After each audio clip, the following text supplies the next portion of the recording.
makna kebangsaan. Jadi kalau dalam bahasa Arab, kebangsaan atau komunitas itu disebut al-mustama'. Dulu Rasulullah SAW pernah mengingatkan kita semua akan hak-hak bertetangga atau hak-hak bersosial. Ada satu orang yang punya 3 hak, yaitu dia seorang muslim, berarti saudara seagama. Dia kerabat Anda, berarti saudara karena kerabat, unsur genetik.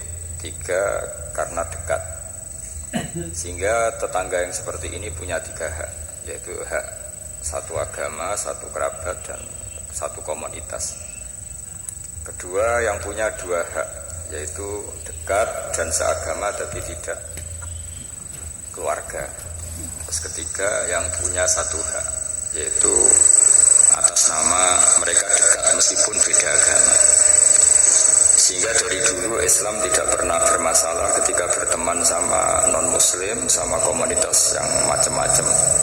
Karena ketika kita bertetangga, siapapun dia itu punya 1 hak untuk kita berbuat baik sebagai atas nama tetangga, disebut hakul jar. Lalu lama-lama ada komunitas yang bernama negara, baik bersistem republik maupun bersistem kerajaan atau dengan sistem-sistem yang lain, yang mengharuskan kita bersosialisasi secara baik. Nah, lalu yang jadi ciri khas pesantren, ciri khas khazanah ulama adalah berbuat baik sama orang lain itu gampang. Gampangnya itu dimulai bahwa dengan berbuat baik itu kita dapat pahala. Kedua, dengan cara tawadhu. Tawadhu itu tidak merasa benar sendiri, tidak merasa superior sendiri, tidak merasa paling top sendiri.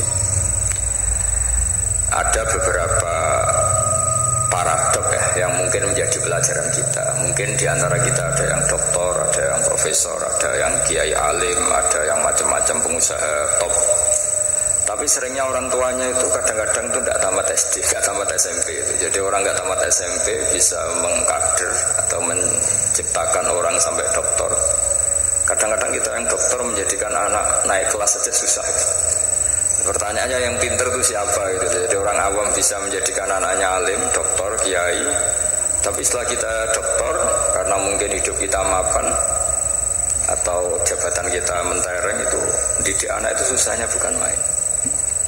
Sehingga di sini orang harus berlatih kearifan.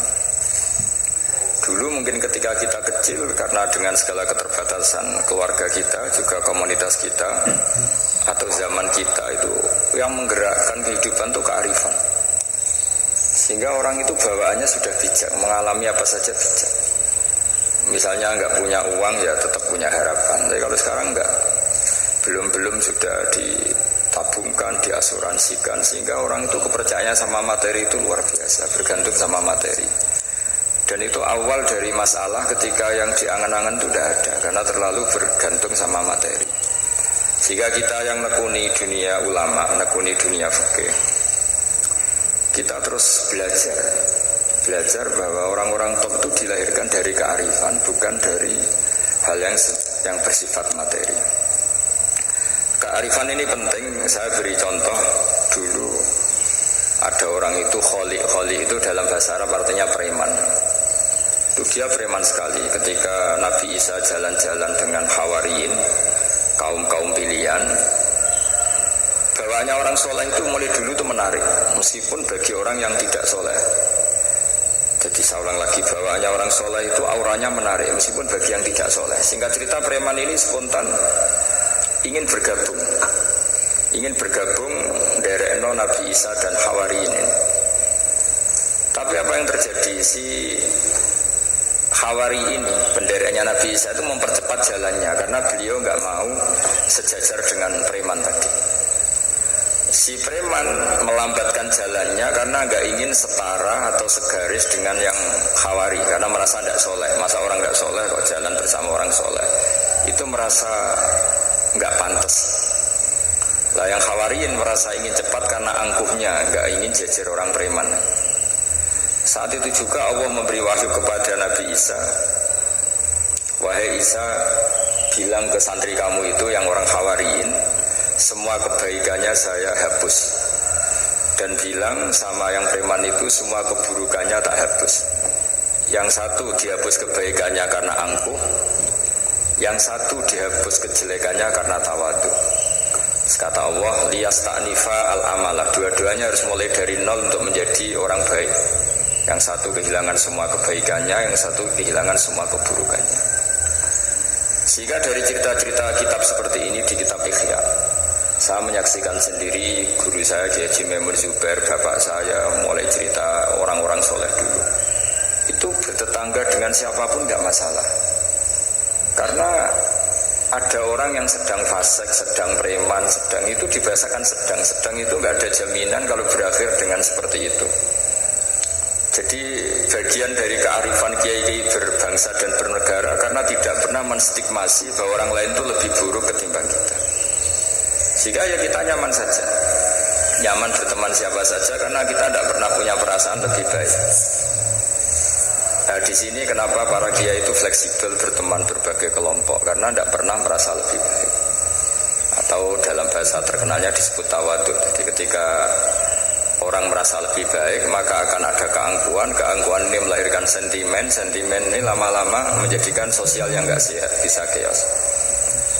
Nah dari pelajaran itu akhirnya kita cara bernegara, kita cara bersosialisasi itu ya nyaman-nyaman saja. Karena Allah Ta'ala itu membuat status sebenarnya itu di akhir, disebut husnul khotimah atau su'ul khotimah. Jadi banyak dicerita orang-orang dulu, orang yang nyantri dari awal niat nyantri nggak jadi wali. Sunan Kalijogo yang pertama kenal Sunan Bonang karena ingin garong, karena ingin begal. Dalam cerita-cerita yang legendaris itu justru jadi santrinya dan jadi wali. Jadi perkenalan yang awalnya tidak baik berakhir dengan baik. Kadang-kadang perkenalan yang baik berakhir dengan kroni, dengan macam-macam yang tidak baik. Nah, dari sekian peristiwa itu akhirnya para ulama menyimpulkan bahwa hanya biyadihi al-amru, hanya Allah yang bisa mengendalikan semua urusan. Sampai-sampai Nabi misalnya diurang berkenan sama namanya Wahsy, karena Wahsy itu pembunuh Sayyid Hamzah, paman yang paling dicintai Rasulullah. Itu mangkelnya Nabi sebagai manusia itu yang mangkel betul. Tapi sama Allah justru Wahsy ini dikasih hidayah, kemudian menjadi Islam dan Islamnya baik sekali. Dan dulu ada sahabat namanya Sa'labah, itu pecinta masjid, sering ibadah. Tapi karena mungkin sange overnya atau gimana, dia trauma jadi orang soleh, malah jadi orang gak bener. Cerita-cerita seperti ini tuh memang gak bisa digeneralisir, gak bisa digeneralisir untuk curiga sama orang-orang soleh. Tapi saya pastikan cerita seperti ini tuh melahirkan kearifan bahwa manusia itu akan selalu dalam tanda petik ketakutan, dalam kekhawatiran bahwa mereka tidak bisa mengakhiri hidupnya dengan baik. Sehingga di sini melahirkan kearifan, dan dari kearifan itu kita bernegara itu akan baik, karena kita tidak mungkin menstigmasi kelompok lain itu sangat buruk atau sangat bahaya atau ancaman, karena kita sama-sama punya kearifan untuk berkawan, bersosialisasi. Dalam kitab-kitab yang saya baca, ini karena acara kampus, muhasabah yang sebenarnya itu ya dimulai dari hal-hal seperti ini. Saya sering baca kitab namanya kitab Al-Hikam. Itu beri satu pemikiran besar bahwa yang kita kira baik itu ya orang lain itu. Jadi kiai-kiai kecil itu kan lakunya itu ya di acara-acara kecil itu. Ya kalau kiai besarnya datang pasti ini gak keduman itu.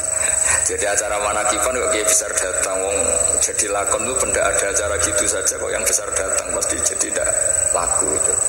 Ada acara seminar di SMP kok yang datang rektor Unifek itu kan terus gak payu yang narasumber kecil-kecil itu. Jadi dibalik datang yang niatnya merakyat justru menutup atau memarjubkan orang-orang yang harusnya jadi aktor di situ. Itu kan ibarat kita bikin toko besar di daerah-daerah tertinggal, niatnya baik supaya daerah itu maju, kebutuhannya terpenuhi. Tapi ini yang retail-retail kecil menjadi terancam. Nah di sini terus ada kearifan dalam kitab hikam yang dijelaskan itu. Manusia itu siapa?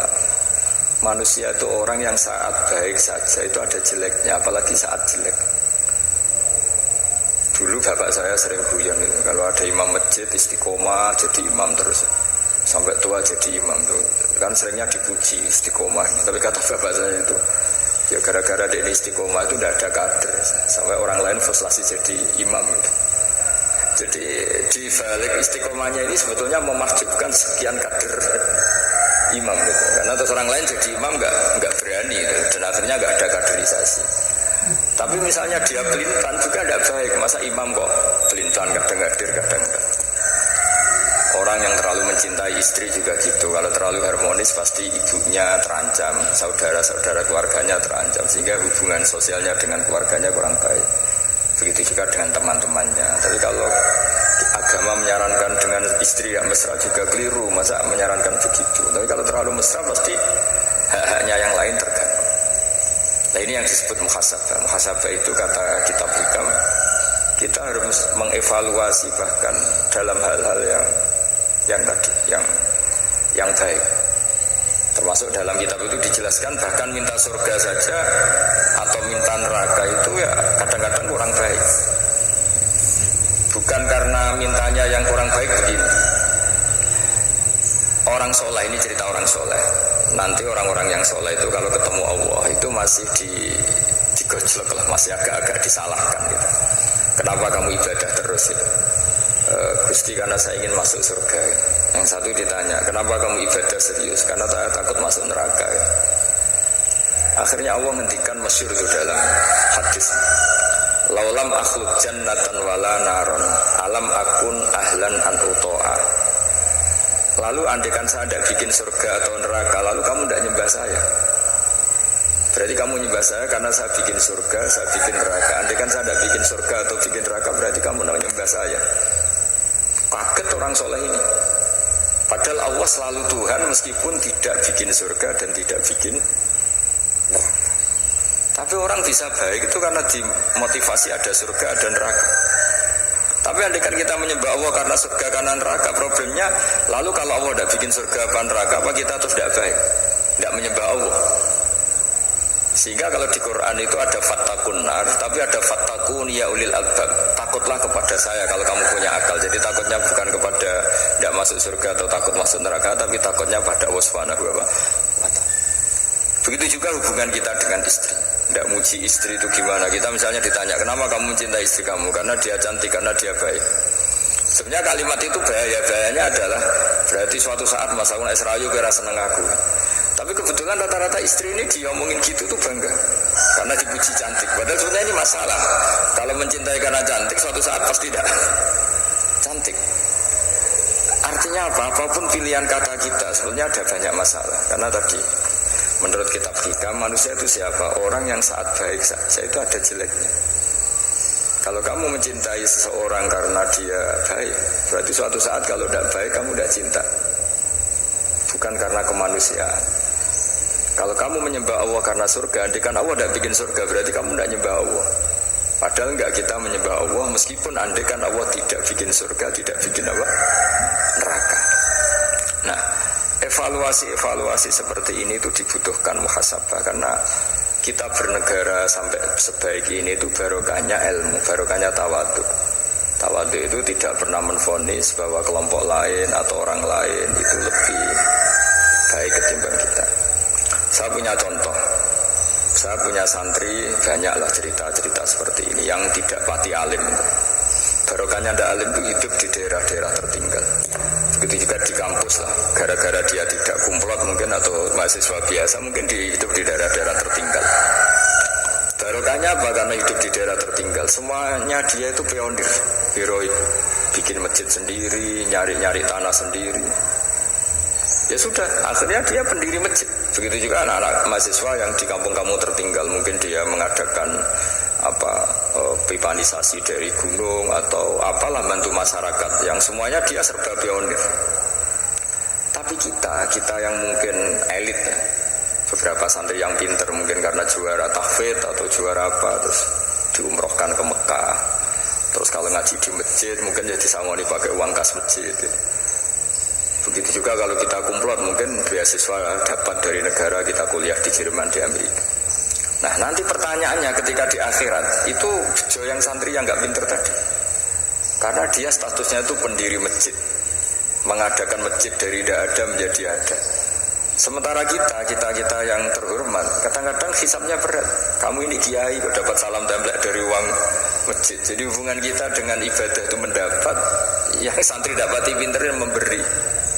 Mahasiswa juga gitu, mahasiswa yang kurang pinter itu hubungannya dengan negara memberi. Ada daerah tertinggal yang dia sebagai pemberinya. Pemberi itu artinya mengatur daerah situ yang tertinggal punya akses jalan barokahnya dia, punya mata air barokahnya dia. Kadang-kadang yang pinter hubungannya dengan negara mendapat. Nah di sini namanya muhasabah. Jadi ya tapi terus kita menyaratkan kalau gitu goblok saja Gus, ya jangan masa goblok disyariatkan itu. Tapi kalau andekan semuanya pinter tuh ya kacau. Dunia ini ya kacau. Karena hubungannya pasti ininya mendapat, bukan memberi. Nah barokahnya hal-hal seperti ini alhamdulillah di Indonesia TV itu juga sering memberi penghormatan kepada orang-orang yang pionir di daerah-daerah tertinggal. Nah ini penting saya utarakan supaya perasaan kita berbangsa dan bernegara itu jaga empati sama yang lain, jaga kehormatan, jaga. Saya sebagai kiai itu ya kadang-kadang itu nangis di depan Allah. Orang-orang yang dulu pekerja nyari uang ya, memang ya nyari uang. Di barokahnya punya iman sedikit atau mungkin imannya ya biasa saja, kerja di Korea bikin komunitas masjid. Mahasiswa yang di Jerman, di Amerika juga punya komunitas bikin masjid. Padahal kan di kampungnya itu mungkin orang yang sering ngerasani kiainya. Kadang kurang cocok atau masjidnya kurang gimana. Jadi kalau di daerah yang Islamnya sudah sehat itu agak-agak komplain, kerannya buntu saja sudah geger. Tapi dia ketika di daerah nggak ada masjid, berikhtiar untuk bikin masjid. Jadi komunitas kesolehan itu kadang-kadang kemapanan kalau terlalu lama itu hanya melahirkan orang ingin komplain. Tapi yang tidak mapan sama sekali malah melahirkan orang itu heroik. Ketika negara ini sehat, mungkin orang malah menuntut negara. Padahal sebelum berbentuk negara, orang semuanya ingin memberikan hartanya, bahkan nyawanya untuk memerdekakan Indonesia. Nah, sehingga pesan saya sama Universitas Veteran bahwa ketika kita mapan pun dengan asumsi tidak mapan, sehingga hubungan kita dengan institusi, dengan yayasan, dengan pesantren, dengan yang kita pimpin itu hubungan heroik, bukan hubungan mendapat. Saya termasuk orang yang sering dimintai nasihat-nasihat. Banyak rektor, banyak pejabat, juga banyak kawan kiai. Saya itu terobati itu yaitu semuanya kita, termasuk setelah mapan itu usahakan hubungan itu hubungan heroik. Sehingga inginnya memberi. Nah, di sini disebut wa mimma razaqnahum yunfikun. Orang baik itu siapa? Orang yang hubungannya itu ingin memberi, bukan ingin mendapat. Sehingga Rasulullah berkali-kali ngendikan al-yadul ulya khairun minal yadis sufla. Di mana-mana itu tangan memberi lebih baik daripada tangan meminta. Nah, sekarang kenapa banyak problem di beberapa negara? Karena ketika orang terus pinter atau pinter lah, saya tidak perlu nyebut terjadi apa. Hubungannya itu kalau sudah pinter jadi dosen elit harus dapat berapa, kalau kiai elit harus dapat berapa. Nah, itu kalau semuanya ingin mendapat, ini negara bisa pusing. Yang guru besar ingin dapat banyak karena guru besar, kiai besar karena kiai besar. Yang miskin juga ingin mendapat karena miskinnya. Nah kalau semua orang yang pinter, yang bodoh, setengah pinter, setengah bodoh hubungannya dengan negara ingin mendapat, ini negara bisa keteter. Tapi kalau hubungannya ingin memberi, atau kalaupun ingin mendapat ya sumbut lah, kalau orang Jawa sumbut dengan yang diberikan, itu insya Allah semuanya akan stabil. Jadi intinya agama ini menitik beratkan supaya hubungan kita dengan orang lain, dengan negara itu kalau bisa hubungannya itu ingin memberi, bukan ingin mendapat. Tapi kalau semuanya yang miskin merasa berhak mendapat karena miskinnya, yang guru besar karena guru besarnya, kiai besar karena kiai besarnya, semuanya menarik dirinya sendiri, ini akan kacau. Nah dulu zaman pra kemerdekaan atau kalau dalam Islam pra kemenangan, itu semua sahabat, semua saudara kita kalau dalam pra kemerdekaan ya semua orang Indonesia hubungannya sama negara itu inginnya memberi, sehingga negara ini bisa berdiri, bisa merdeka ketika sebelum ada institusi, belum ada tata struktur negara. Sementara negara sesehat apapun kalau hubungan masyarakatnya ingin mendapat, itu berat. Nah, di sini heroiknya para leluhur kita bahwa mereka bisa melewati masa-masa sulit karena dengan mental ingin memberi. Ya memberi apa saja, entah pikirannya, entah keuangannya, bahkan kalau dulu nyawanya. Jadi ini yang saya titik beratkan. Sebelum saya tutup, saya ingin cerita ya tentang saya jelaskan. Jadi dulu perasaannya orang, meskipun sesoleh apapun, sebaik apapun perasaannya itu ada saja salahnya. Sehingga kalau dalam makalah paling terkenal yang didawuhkan Rabi Adawiyah itu wastighfaruna yahtaju ilal sudah minta maaf sama Allah saja. Sebetulnya dalam minta maaf ini juga butuh istighfar lagi. Karena orang minta maaf itu kadang-kadang ya ingin mendapat yang lebih. Ada orang punya utang itu tanggungan sama istrinya karena sering masalah itu. Itu minta maaf itu ya supaya bisa utang lagi. Jadi gayanya minta maaf tapi supaya bisa utang lagi. Mungkin kita kalau punya utang sama orang lain gayanya minta maaf tapi supaya punya akses utang lagi. Itu namanya minta maaf tapi ada masalah. Nah jangan-jangan istighfar kita sama Allah juga gitu. Istighfar sama Allah tapi minta dimaklumi kalau salah lagi. Nah di sini karena masih ada tercampur mental seperti ini, kata Rabi Adawiyah wastighfaruna yahtaju ila istighfar. Ketika kita istighfar itu masih butuh istighfar yang lain. Nah dalam kebaikan juga gitu. Ketika kita baik jadi orang soleh, ternyata bawaan kita ingin dihormati. Dulu sebelum kita soleh itu ya kalau di majelis di belakang gak tersinggung, gak diperlakukan khusus, gak tersinggung. Tapi setelah kita soleh, setelah kita kiai, setelah kita dosen, setelah kita rektor, kalau gak duduk di depan tuh kayak gak diregani. Itu ya termasuk mental-mental yang kurang baik kalau dalam ilmu tasawuf. Justru setelah kita terpelajar, malah permintaannya aneh-aneh. Padahal agama ini hanya mengajarkan wa ma umiru illa liya'budu wa mukhlishina lahuddin. Agama ini hanya mengajarkan kalau ingin jadi orang soleh yang ikhlas. Kalau ingin jadi dosen yang ikhlas. Kalau ingin jadi guru ya guru yang ikhlas. Karena biaya tidak ikhlas itu mahal sekali. Dan kalau sudah mahal sekali ini negara bisa jebol, sistem sosial bisa jebol. Jadi ini hal-hal yang khas kiai, karena kalau yang kajian kampus saya yakin Pak Rektor, Pak Wakil Rektor dan Pak Ketua Yayasan lebih tahu, anak-anak mahasiswa lebih tahu. Saya kalau ngaji di kampus memang kan cerita khas pesantren karena justru ini saling melengkapi. Saya tidak perlu basa-basi bicara ilmu khas mereka karena mereka lebih tahu. Kalau dalam bahasa Rasulullah SAW, antum a'lamu bi umuri dunyakum. Kamu lebih tahu tentang urusan yang kamu geluti. Tapi kalau urusan akhirat, urusan agama mungkin karena kita yang menekuni itu mungkin kita lebih tahu. Nah, di antara ilmu yang saya utarakan hari ini, sore ini, bahwa orang soleh sendiri itu sebetulnya nanti masih ditanya sama Allah tadi. Kenapa kamu nyembah saya? Karena ingin masuk surga. Kenapa kamu nyembah saya? Takut neraka. Lalu kamu tidak hormat saya, kata Allah. Ketika saya ada bikin surga, ada bikin neraka. Akhirnya mereka sadar bahwa ibadah itu harus murni karena Allah Subhanahu wa ta'ala, bukan karena takut masuk neraka, juga bukan karena ingin masuk surga. Ya sama seperti kita mencintai anak kita, yaitu sebagai karena anak kita. Jangan karena anak kita ringkeng satu, anak kita kumplot, lalu terus kita membiarkan anak kita saat ada naik kelas. Toh tetap anak kita. Saya mencintai suami saya karena dosen penghasilannya banyak, lalu suatu saat kalau ada masalah di PHK atau ada masalah itu tidak suami kan. Makanya di sini agama itu sangat menyarankan kesejatian. Jadi dia suami kita, dia anak kita, apapun kondisi. Nah kira-kira gitulah, ikhlas itu kira-kira seperti itu. Jadi jangan sampai alasan-alasan yang bersifat materialistik itu yang menjadikan kita mencintai istri karena cantik, mencintai suami karena hasilnya besar. Suatu saat kalau itu berubah, kita akan masalah. Di sini agama menyarankan ikhlas. Makanya semua kitab di khazanah kita dimulai bab niat. Niat itu begini. Sehingga ada seorang yang tanya, kenapa ahli surga masuk surga selamanya? Padahal amalnya paling banter 80 tahun. Tetapi kenapa ahli neraka akhirnya masuk neraka sampai selamanya? Padahal kalaupun dia bejat hanya 80 tahun. Itu dijawab oleh ulama-ulama.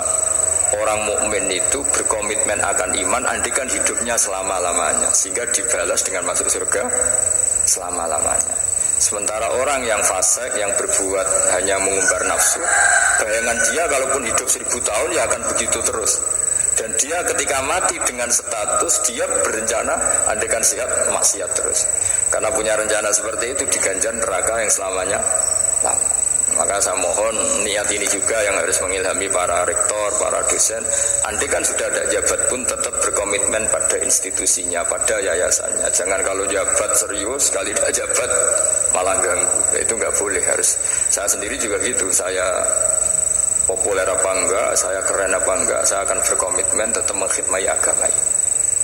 Dengan seperti itu berarti sudah diniatin solihatin, punya niat yang baik. Saya kira demikian karena memang suasananya masih pandemi, tapi ya tetap terima kasih meskipun lewat virtual, tapi saya mohon sekali komitmen ikhlas ini dan tawadhu ini. Karena bernegara itu, kalau negara mungkin jaganya kan lewat tentara, lewat polisi, lewat institusi, lewat aturan-aturan itu semua orang supaya merasa tertib. Tapi kita sebagai kiai, tertib itu dimulai cara tawadhu tadi, karena kita tidak merasa paling benar sehingga hubungan dengan siapapun kita akan baik. Tapi kalau sudah orang merasa benar sendiri, bahkan saya dengan anak saya itu ya sering takut. Ya karena jangan-jangan benar anak saya. Saya berkali-kali cerita di mana-mana, bapak saya itu kalau ada santri sedang guyon mau manggil itu gak jadi. Padahal beliau ingin memerintahkan untuk urusan apa, alasannya bahagia itu mahal, sehingga kalau saya jadi manggil ganggu bahagianya santri ini. Saking tawaduknya bapak saya, bahagia itu mahal. Jadi kalau saya manggil pas dia bahagia mengganggu. Padahal bapak itu kiainya. Jadi orang dulu kearifannya tawaduk itu sampai dengan santrinya, dengan anaknya itu tawaduk. Dan ini yang menjadikan kita semua baik-baik saja ya, karena tawadhu. Makanya orang kuno dulu itu kalau nasihati anaknya mau merantau itu mesti yang enggak lupa itu jolali sholat sampai wong sing apik, sing tawadhu, sing Allah. Ya, saya mohon kearifan-kearifan ini dijaga karena kita bernegara ini sampai merdeka ya barokahnya kearifan leluhur. Kita sudah menikmati kemerdekaan sedemikian rupa, itu kenapa bangsa ini bisa lolos dari penjajahan? Karena orang-orang luhur dulu itu nasihatnya tunggal tadi. Kita patriotik, kita heroik, hubungan dengan negara memberi, sehingga terus bisa merdeka. Coba kalau dulu sudah latihan merdeka, hubungannya mendapat rebutan aset, rebutan apa saja bisa habis kita sebagai bangsa. Saya kira demikian. Assalamualaikum warahmatullahi wabarakatuh.